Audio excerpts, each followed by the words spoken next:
since we've all agreed so far on everything, I think I'll take the liberty of disagreeing.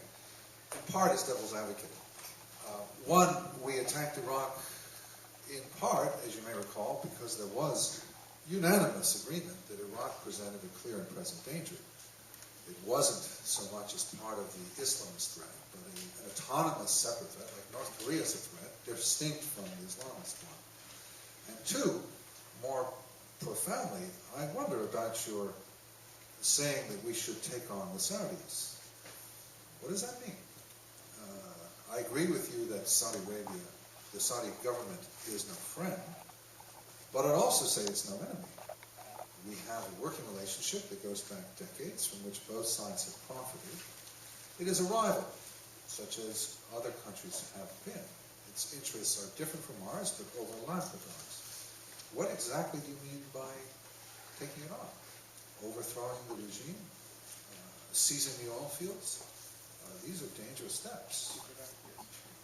Well, let me answer since you asked. I think it just means, I think it means credibly threatening the Saudis. That is, forcing them to behave. Yes, and threatening the overthrow of the regime and taking the oil fields if they don't behave. I think that it means withdrawing, in a sense, FDR's promise to, for the bargain, oil versus, we'll keep you on the throne, and telling them that, we are willing to dethrone them and to take the oil, which, arguably is not ours, but belongs to Western companies to begin with, and was stolen by the Saudis at some point in the 70s.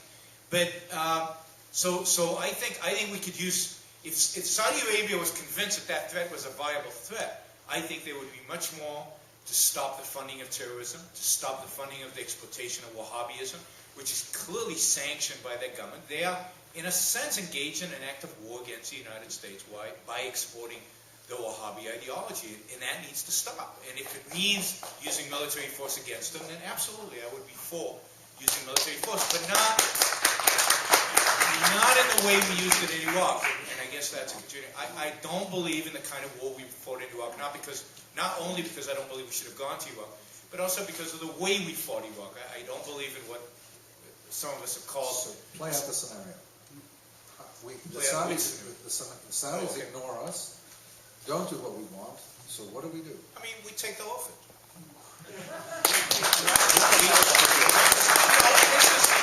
This I assume, for example, is now,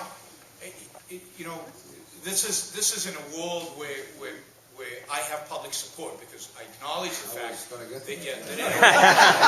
in a world that does not support that, this cannot succeed. But I believe that in a world that doesn't support it, the world we live in today,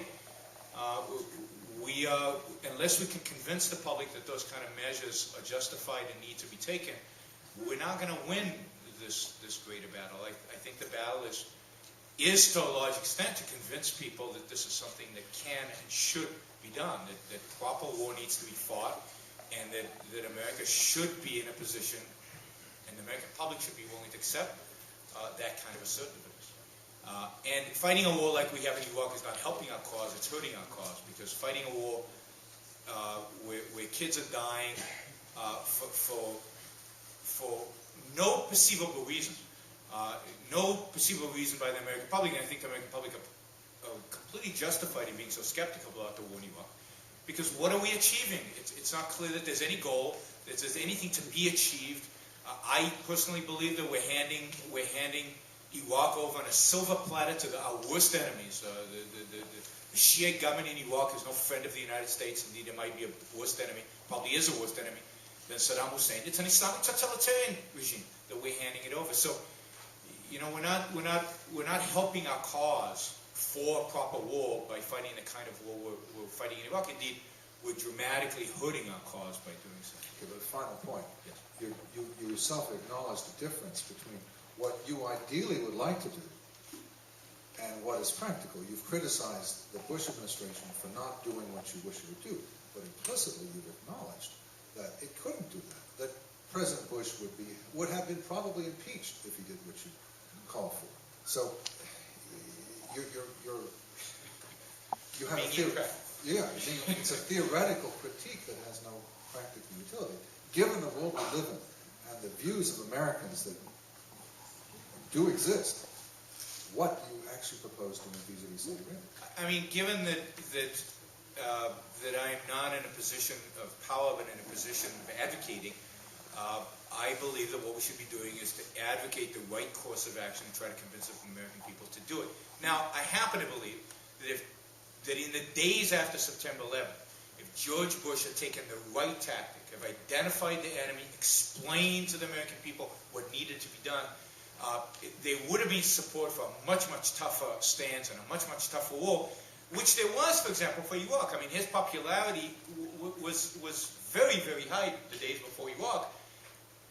And I think if he could have channeled that to what I think would have been a proper course, which was Iran and the oil fields and the Saudis, I think he would have maintained that popularity, could have got away with it.